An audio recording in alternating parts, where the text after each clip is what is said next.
মেটে আলুটা তেলের মধ্যে দিয়ে ভালো করে ভেজে নিচ্ছি। এবারে মশলা দেব। দেখো আদা গ্রেট করে রেখেছি, আর এটা জিরের গুঁড়ো, আর এই যে কাশ্মীরি লঙ্কাটা দেব এর মধ্যে।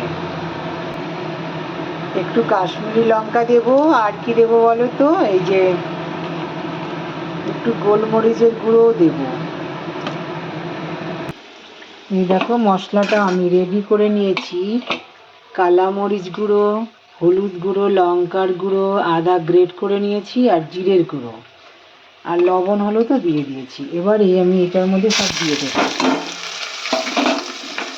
দিয়ে ভালো করে নাড়াচাড়া করে তারপরে জল দেব।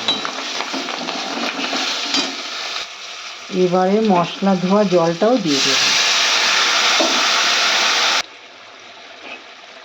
একটু টমেটোও দিয়ে দিলাম, বেশি না, হাফ দিয়েছি। আর কাশ্মীরি লঙ্কার গুঁড়ো দিলে না তোমাদের কি বলো তো, বেশি একটা টমেটো না দিলেও চলে, তাই একটু দিলাম। যেহেতু শোল মাছ একটু লাল রং না হলে তো ভালো লাগবে না, ওই জন্য আজকে রান্না করছি মশলা দিয়ে। এবার ভালো করে কষানো হয়ে গেছে, এখন জল দিয়ে দিচ্ছি।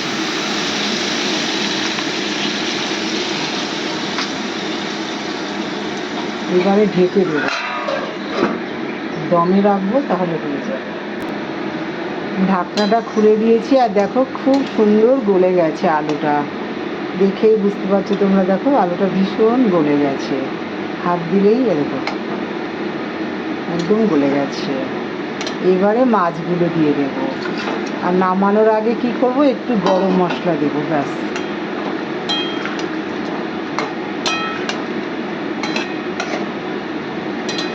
এইভাবে মাছটা রান্না করে নিলাম, এখন একটু গরম মশলা দেবো, হয়ে যাবে।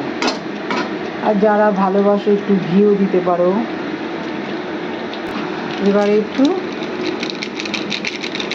গরম মশলার গুঁড়ো দিলাম,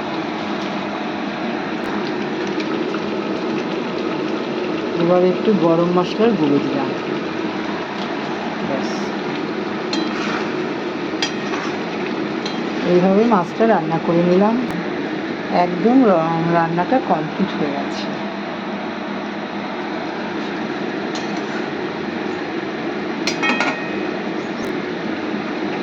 আর খুব সুন্দর একটা ফ্লেভার এসছে, দারুণ লাগছে তো আমার, আর খেতেও অসাধারণ লাগবে। যারা যারা পছন্দ করো শোল মাছ খেতে, মেটে আলু